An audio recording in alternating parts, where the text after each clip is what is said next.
president of the University of St. Martin says, just like the class of 2018 and 2019, the class of 2020 made it. Pastor Grand Guest House averts auction, and tourist dies as a result of a shark attack on French St. Martin. Those are the headlines for Friday, December the 11th, 2020.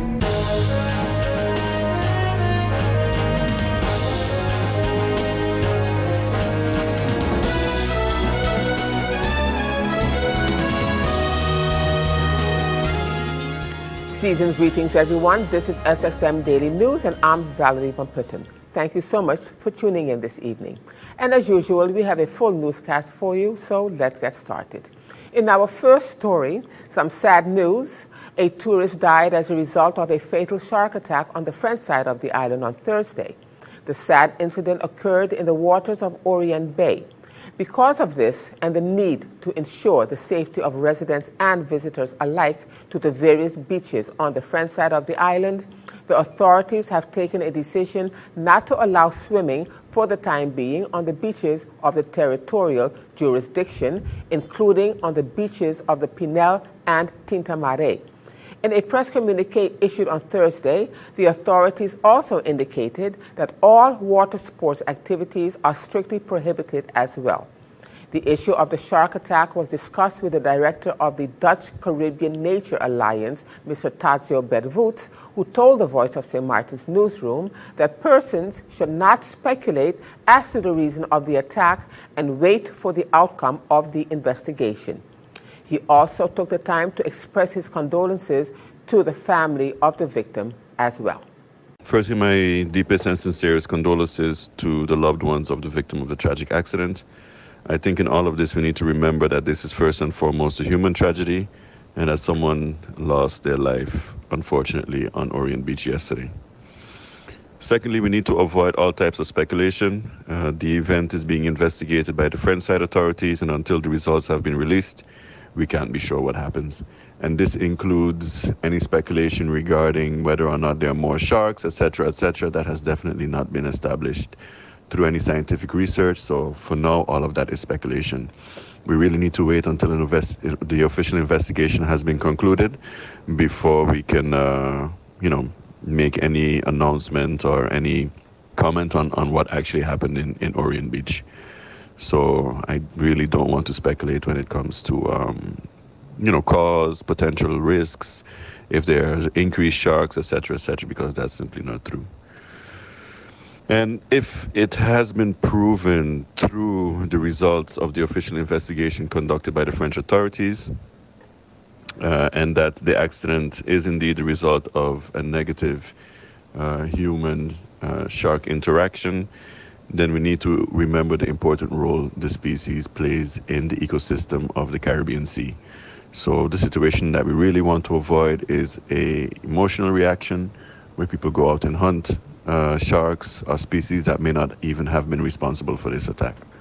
But again, the focus at this point should be the recognition that this is first and foremost a human tragedy, that someone has lost their life as a result of an accident which happened on Orient Beach yesterday, and that we should definitely wait until the results of the official investigation being conducted by the French side authorities before any other comments or speculation or whatever is being put out there. And in other news, this time some good news, the auction that was to take place on Thursday, December the 10th, 2020, to auction off one of the island's monuments, the Pasang Grand Royal Guest House, has been averted.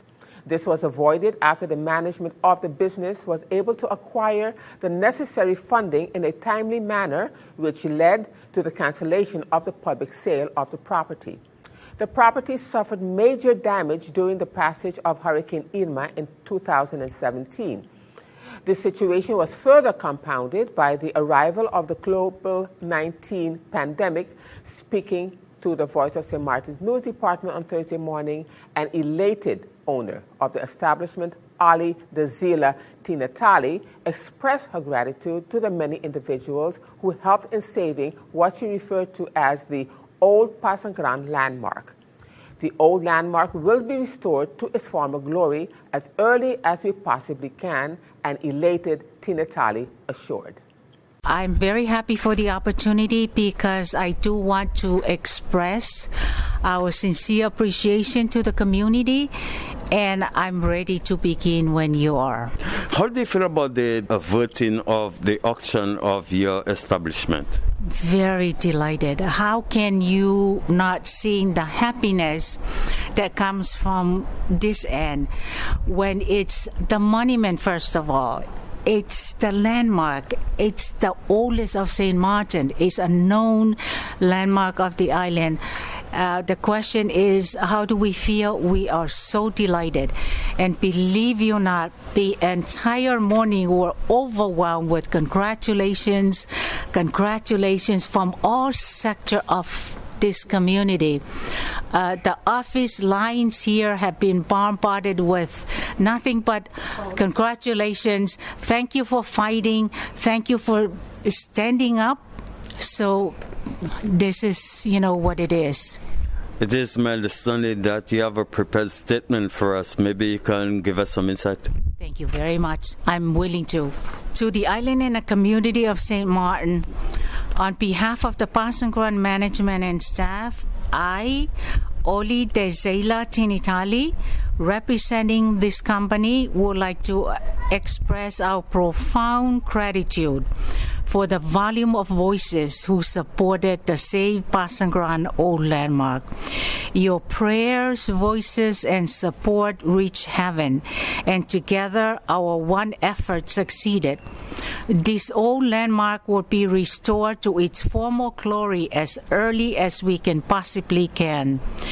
We send love and gratitude to our counterpart in France St. Martin across the border for your voices of support. We send love and gratitude to people of Saba, Statia, Aruba, and Curacao for your concern, love, and support. We share the same love to save our heritage. We call on to our community for unity instead of division on our daily lives. We call to St. Martin government to take priority in rebuilding our island infrastructure after the devastation from the hurricane as soon as we can.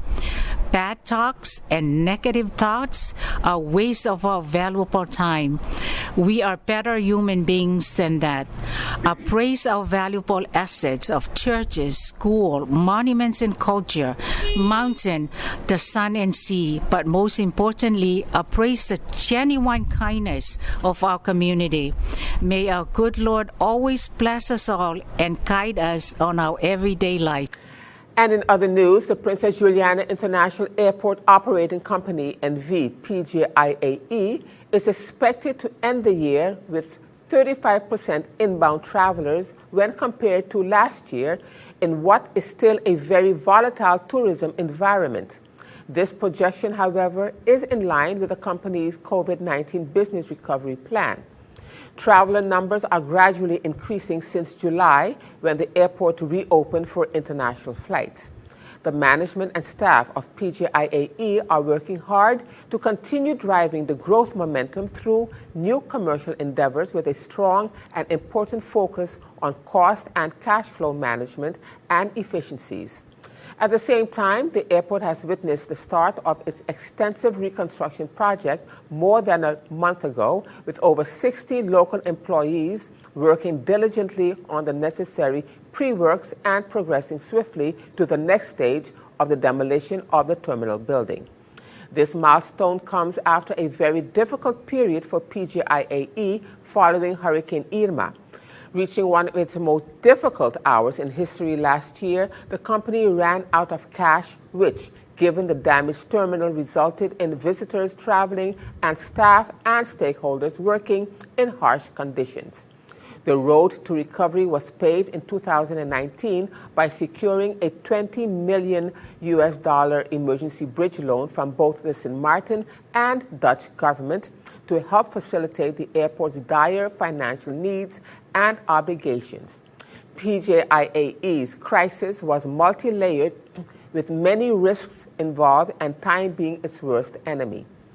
The requested assistance from Royal Dutch Schiphol Group, RSG, resulted in a strong cooperative foundation and proactive assistance and in securing a comprehensive funding package from the World Bank and the European Investment Bank of the reconstruction of the terminal building. In April of 2020, less than 1 year after it ran out of money, PGIAE was able to move forward, having obtained the release of the loans and the insurance proceeds to start the rebuilding of the terminal building. And still to come, keynote speaker at the University of St. Martin's graduation shares some lessons with the graduates. I'll have the details to that story and more when SXM Daily News returns.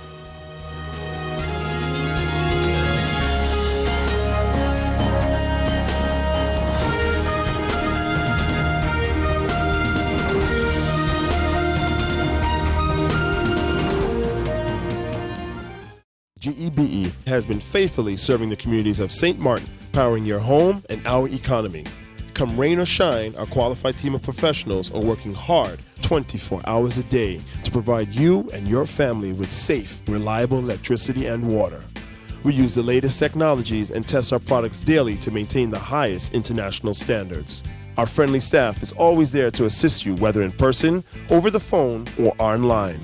We are committed to constantly improving our products and services, making them more efficient, effective, and environmentally friendly to serve you better today and our next generation of clients tomorrow.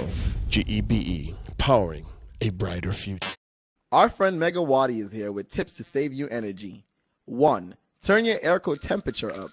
2. Use a ceiling fan instead. 3. Buy energy-saving products. Save some green with NVGEBE.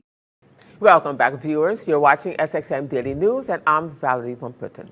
As we continue now in other news, speaking at the University of St. Martin's 26th annual commencement exercise ceremony last Saturday, December the 5th, President of the university, Dr. Antonio Carmona Baez, told the graduates that just like the class of 2018 and 2019, which was formed during the post-hurricane, the class of 2020 made it in one of the toughest times in human history.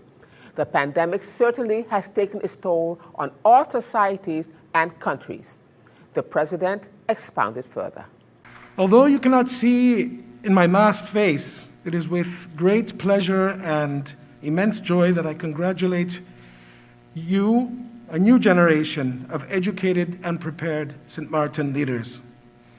Just like the class of 2018 and 2019, formed during the post-hurricane recovery, the class of 2020 made it during one of the toughest times in recent human history.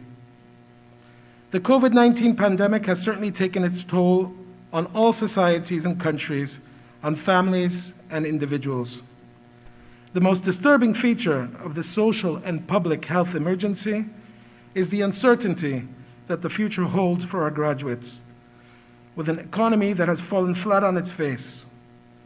Even when we are assured that a vaccine will be ready in January, some say, it will still take years to recover, if we ever recover, and to readjust to the new contours of post-pandemic economic regime.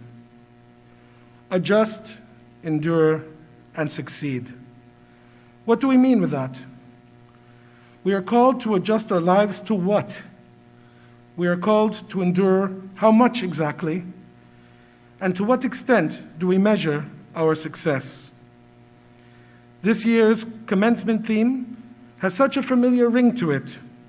Once again, it sounds like we are called to be resilient, to hold on, to think positively, and to pull through.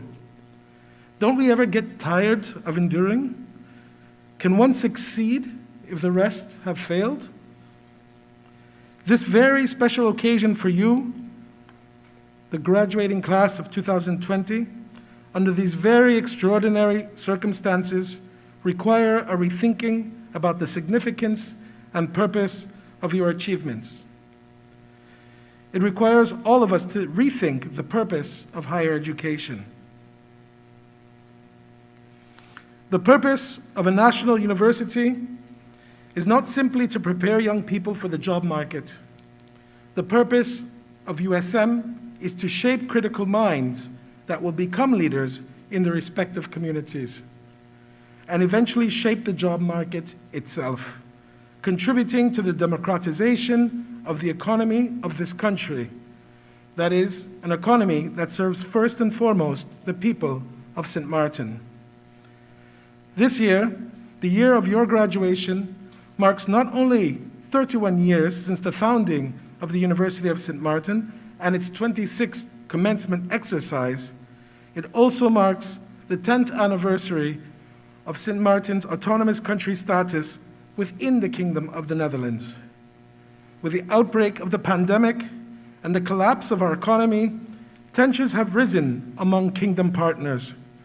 Workers have been mandated to adjust their salaries and to endure increased insecurity. With this also, we are expected to succeed. This evening, ladies and gentlemen, I would like to suggest to you, the graduating class, to all the family and friends here present, to Minister Samuel and the government of St. Martin, that we flip the logic of adjusting, enduring, and succeeding.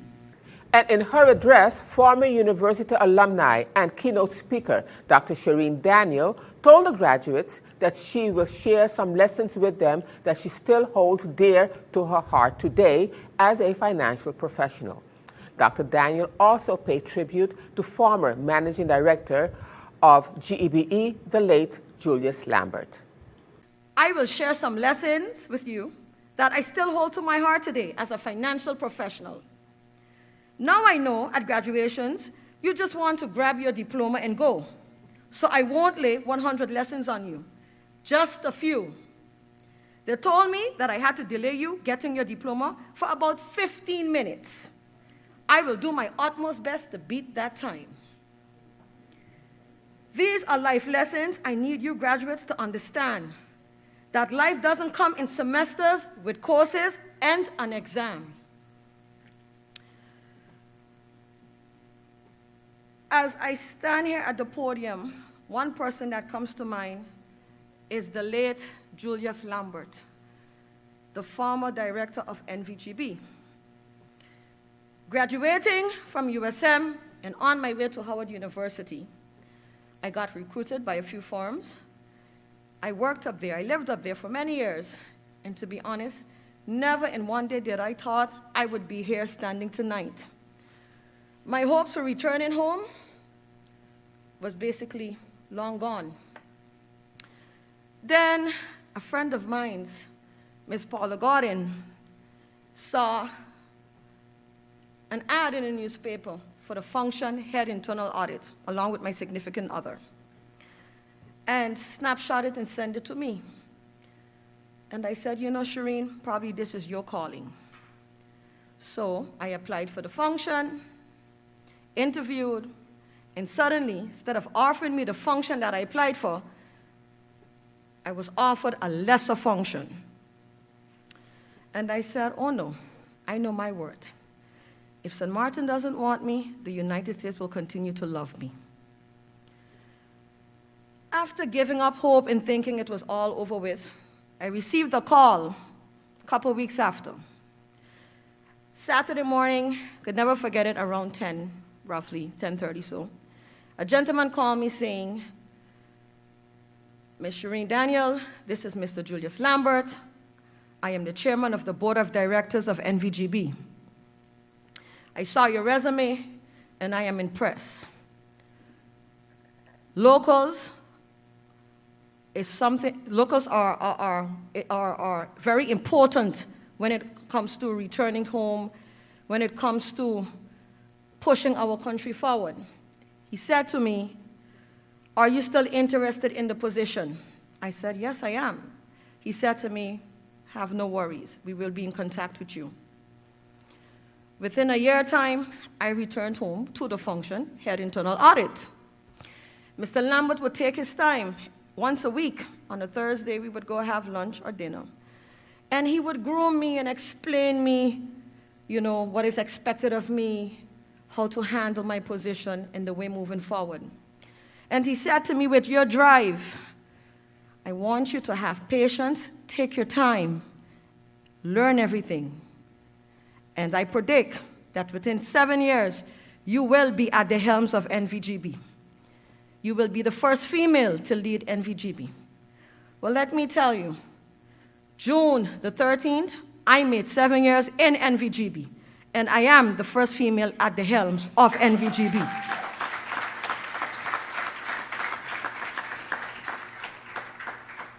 Can we please have a moment of silence for Mr. Julius Lambert?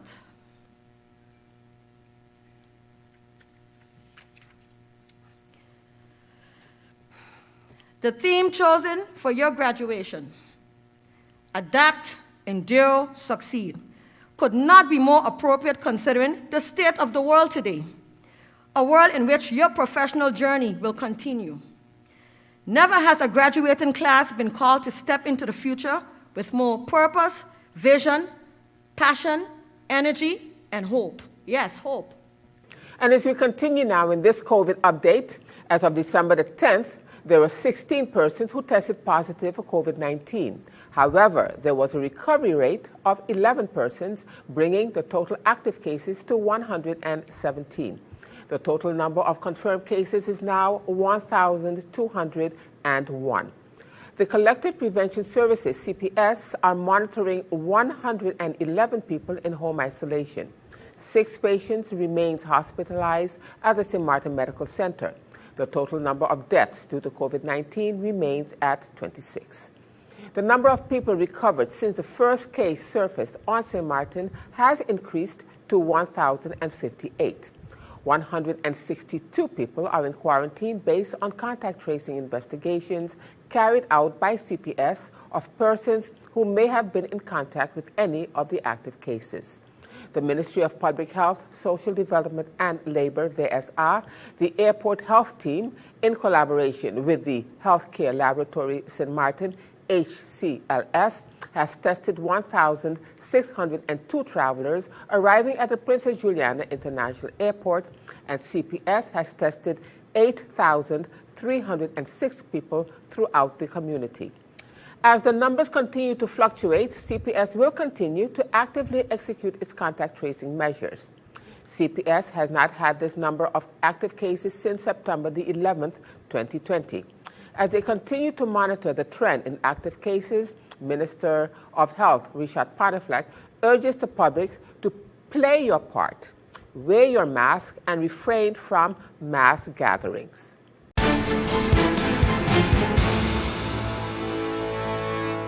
Now, turning to our weather forecast for December the 11th, 2020, a low-level trough approaching the region will increase the chances of isolated showers across the region.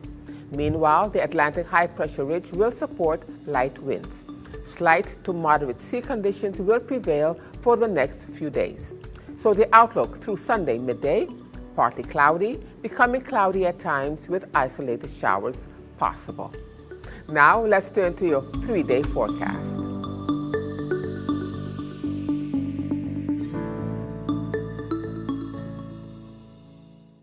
And still to come, Governor Holliday says it is important that we invest, promote, and recognize the development of our youth.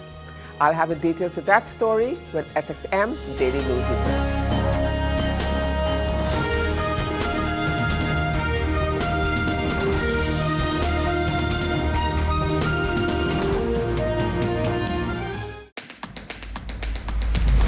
The innovative Banco Matico contactless smart card. Your Banco Matico smart card is now equipped with a contactless feature for payments, so get ready to tap and go. Contactless payments are fast, easy, secure, and accepted worldwide at all Maestro-enabled contactless terminals. Tap for transactions equivalent to or less than 100 NAF, or the US dollar equivalent. You will receive notifications via email anytime you tap. Tap, tap, and pay fast with WIB.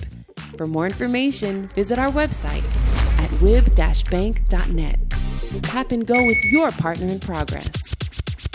Welcome back, viewers. And as we end this edition of SXM Daily News for this evening and this week, the 2020 Governor's Youth Award for Excellence ceremony took place on Tuesday night.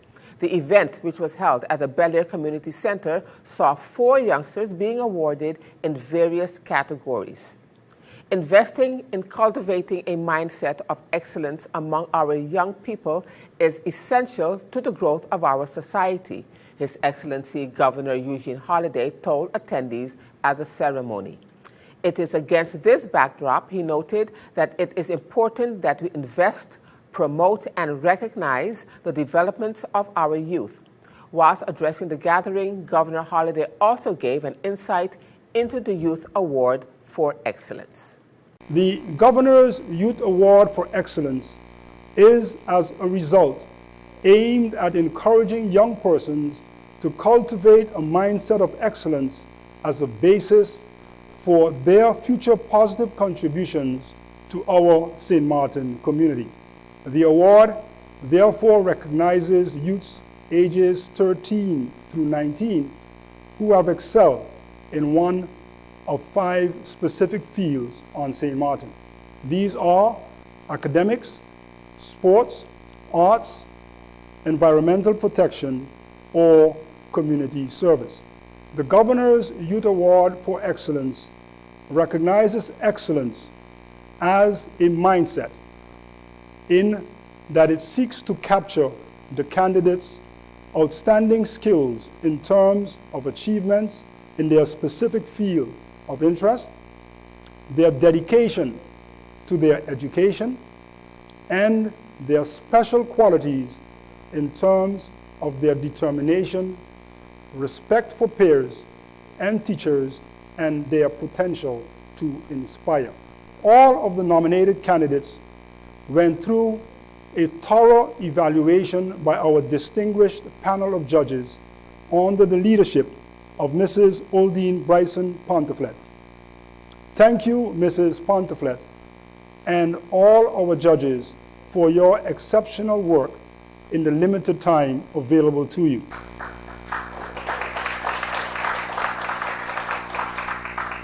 Thank you for evaluating and scoring each nominee and for your decision on the recommended 8 finalists. Regretfully, all invited finalists could not be present in person this evening. Through technology, we are, however, able to have all invited finalists participate. Ladies and gentlemen, coming to a recommendation and selecting the winners for the categories had its challenges because all the finalists were deserving. To all the nominees, whether you receive the award or not, I wish to remind you that excellence is a mindset of continued improvement at whatever you do, because improvement is the key to your growth and progress and to that of our country. And with that, viewers, we've come to the end of this edition of SXM Daily News for this evening and also this week. I am Valerie Van Putten, thanking you so much for tuning in this evening. And just a reminder that this and other programs are available online. Simply log on to stmartinmediacenter.com for viewing. And on behalf of the SXM Daily News team, we thank you so much for watching and plan on meeting you right back here again on Monday. Do enjoy a safe weekend.